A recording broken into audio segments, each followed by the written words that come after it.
Hello and welcome. This will be another hacking quiz. You guys seemed to love it last time, so let's continue. The game is, I show you a picture, you tell me how to hack it, and if you don't know, I will tell you. Let's get started. Number 1. So, first question. What the hell are we looking at?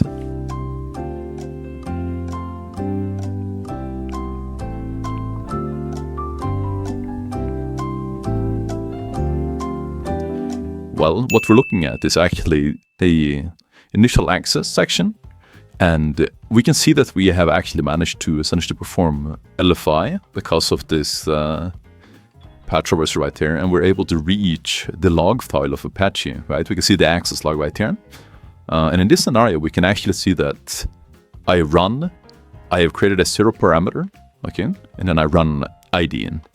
And you can see the output in this log file right here. So this is actually called log poisoning, what we're performing right here. And this is how we're going to get into the machine that I'm about to quiz you further on right now. What exactly are we seeing right here? Do you know? It's a simple question, but do you know what we're doing right here with these commands? Like, what's the purpose of running these commands that we're doing? What do you think?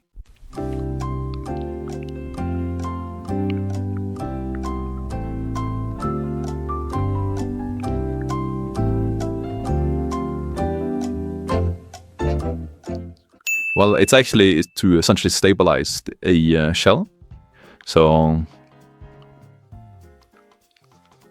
we can look up this right here, and you can also look at this up online, but this is just a way to stabilize the shell. And the main purpose of stabilizing a shell is just so that you can hit Control-L to clear the screen. You can use up and down arrows to use previous commands, and when you hit Control-C, you won't just cancel the shell, right? So that's the reason that we want to stabilize the shell, and also make sure that the rows and columns and everything is correct. So when we open up like a text editor like Nano, etc., the text won't just like override itself, and basically just to make sure that our shell is stable and it's nice to work with, okay?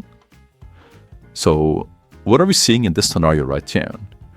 Does any of this look exploitable to you? Yes or no?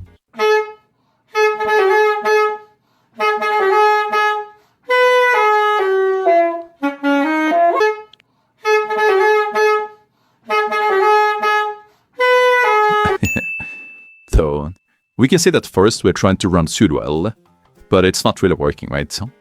So we don't really know the password of www data, and it doesn't essentially allow us to not try without password and get any sudo permissions, right? But we are here using a one-liner to check for SUID binaries, okay?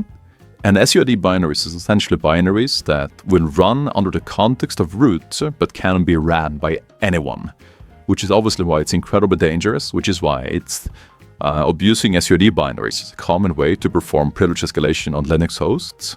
But to be honest, this will take some time to get experience with, to see whether or not any of these are exploitable. But the easiest thing that you can do is to go to GTF obins. Okay, just search up GTF obins prevesk if you've never used it before, and you can search all of these different binaries like su, mount, ping, etc. None of these are abusable as of now, but yeah, that's going to be the way to check for this. But yeah, to me, none of this looks exploitable immediately, but you should definitely just go to a GTF obins and look up these binaries and see if they have like SUD abuse, okay?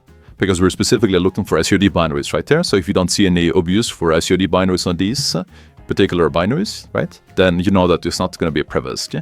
Now, GTF obins doesn't always cover absolutely everything, but it's basically going to cover most things, and you can just look up on Google to look up for like SUD previous on these specific binaries just to double check, right? That's a good idea.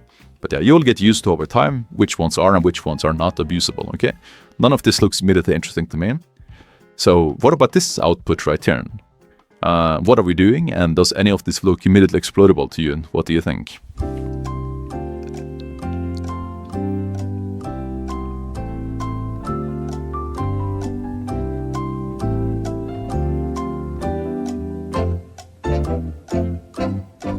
I would definitely say not really.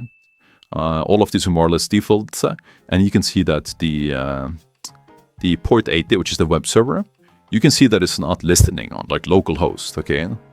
So we know that this is not some port that's only exposed internally, but you can also attack it from externally as well, right? Which makes it less interesting. Obviously, we are doing trying to do Linux privilege escalation right now, and we already have a shell. So attacking a port that we already had access to before, it doesn't really make that much sense unless there's some very like niche interaction. But in this scenario, there really isn't. So yeah, I would say we're just checking the internal ports, and none of this looks interesting to me. Okay, so let's continue. So what about this right here? Does this look exploitable to you? What do you think?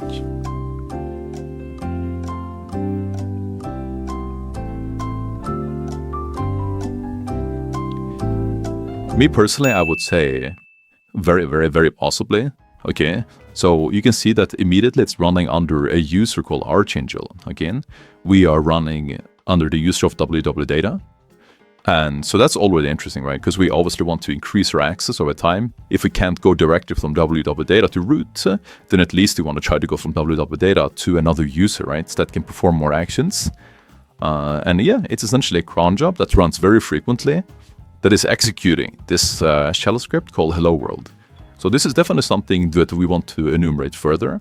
And depending on the access of this file, right, it's being executed repeatedly under a different user than www.data. So if we can somehow hijack this file, then that would be definitely super interesting. So let's take a look. So let's see.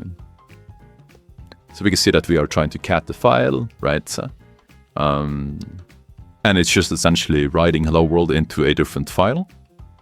But yeah, based on all of the output of this screen right here, does this look exploitable to you? Will this essentially be able to allow us to previsk or not? What do you think?